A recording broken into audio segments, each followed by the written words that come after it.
Kali ini, kita bakal ngebahas sebuah kisah perjuangan dan keberanian yang luar biasa. Ini cerita tentang tim penyelamat sukarela yang nekat terjun ke tengah bencana longsor yang dahsyat. Nah, semua yang akan kita lihat ini sumbernya langsung dari laporan resmi pasca operasi mereka ya. Jadi kita bisa dapat gambaran langsung dari dalam tentang gimana rasanya 5 hari yang benar-benar menguji batas kemampuan manusia. Coba deh, lihat baik-baik gambar ini. Ini bukan lokasi konstruksi, bukan. Ini adalah sebuah desa yang terkubur hidup-hidup. Puing-puing, lautan lumpur, dan alat-alat berat yang kelihatan kayak mainan di tengah kehancuran total. Ya, inilah pemandangan pertama yang menyambut tim penyelamat. Oke, kita mundur sedikit ya. Gimana ceritanya sebuah desa yang tadinya tenang bisa lenyap begitu saja dalam sekejap mata?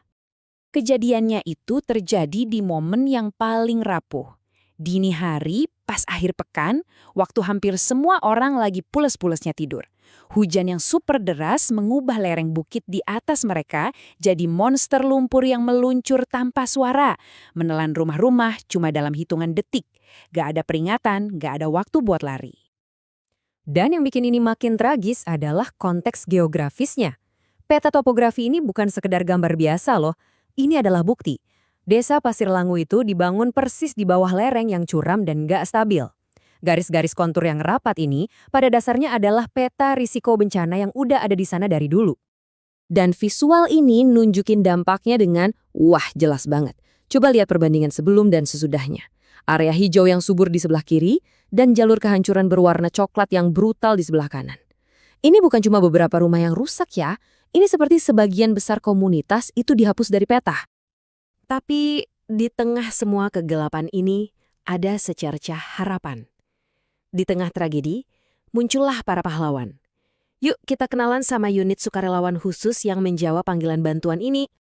Nah, ini dia mereka, Pramuka Peduli Sayaga 091. Lambang ini bukan cuma simbol, tapi mewakili sebuah unit reaksi cepat yang isinya para sukarelawan dengan keahlian tinggi yang mendedikasikan diri mereka untuk situasi-situasi persis seperti ini. Tim penyelamat yang efektif itu kerjanya kayak mesin yang terkoordinasi banget. Ada Harry sebagai otaknya, Iswahyudi sebagai komandan di lapangan, Endang yang jadi jalur komunikasi vital, terus ada Ahmad sebagai tenaga medis sekaligus navigator, dan Asep yang tugasnya krusial banget, ngawasin lereng, mastiin para penyelamat nggak jadi korban berikutnya. Tiap peran ini nggak bisa digantikan. Dan inilah wajah-wajah di balik nama-nama tadi. Penting banget untuk diingat, mereka ini bukan petugas yang digaji, mereka sukarelawan. Laporan ini juga menekankan kalau setiap orang di sini adalah ahli dalam SAR, manajemen bencana, dan survival. Keahlian yang nantinya benar-benar diuji sampai titik batasnya di Pasir Langu. Nah, sekarang kita masuk ke inti ceritanya. Operasi pencarian dan penyelamatan yang luar biasa melelahkan selama 5 hari penuh di jantung zona bencana. Garis waktu ini nunjukin kalau operasi ini bukan lari sprint ya, tapi ini maraton yang brutal. Dimulai dengan asesmen, lalu pencarian pakai 3 ekskavator. Seiring berjalannya hari, area pencarian diperluas, alat berat terus ditambah. Intensitasnya terus naik, berpacu dengan harapan yang makin menipis. Dan inilah medan perang mereka. Ini bukan sekedar tanah basah, ini lautan lumpur pekat yang nelen semuanya. Ekskavator-ekskavator ini aja berjuang keras cuma buat gerak, apalagi buat ngegali dengan presisi. Coba bayangin berdiri, jalan, dan kerja di medan kayak gini selama 10 jam sehari.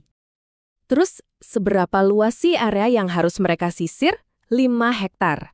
Biar gampang ngebayanginnya, itu setara dengan 7 lapangan sepak bola yang ketutup lumpur tebal dan puing-puing berbahaya. Tim SAR gabungan harus menjelajahi setiap meternya.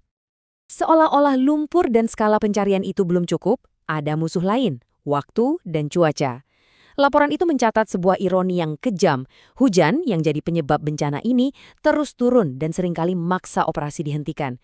Kenapa? Ya karena setiap tetes air hujan itu ningkatin risiko longsor susulan yang bisa menewaskan para penyelamat itu sendiri.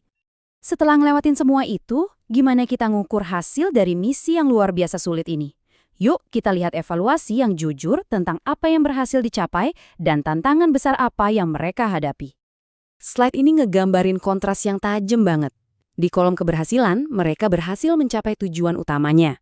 Korban ditemukan dan bantuan disalurkan. Tapi di kolom hambatan, kita lihat kenyataan pahit di lapangan. Kekurangan alat pelindung diri yang layak, cuaca yang nggak bisa kompromi, data awal yang simpang siur, dan yang paling kritis, kurangnya dana. Bagian terakhir dari laporan ini fokusnya ke masa depan. Apa yang dipelajarin dari Pasir Langu dan apa yang harus diubah. Laporan ini nggak cuma ngeliat ke belakang, tapi juga ngasih semacam peta jalan yang jelas buat ke depannya. Rekomendasinya konkret banget. Bangun sistem peringatan dini biar warga punya kesempatan. Latih para relawan dalam simulasi yang realistis. Perbarui peralatan mereka. Dan manfaatin teknologi kayak drone untuk memantau ancaman tanpa harus mempertaruhkan nyawa manusia. Kita tutup dengan pertanyaan ini ya. Kita baru aja menyaksikan dedikasi luar biasa dari para sukarelawan yang bekerja dalam kondisi yang tak terbayangkan, seringkali dengan sumber daya yang minim. Hal ini maksa kita untuk mikir, saat para pahlawan tanpa pamrih ini melangkah maju, dukungan nyata seperti apa sih yang pantas mereka dapatkan dari kita semua?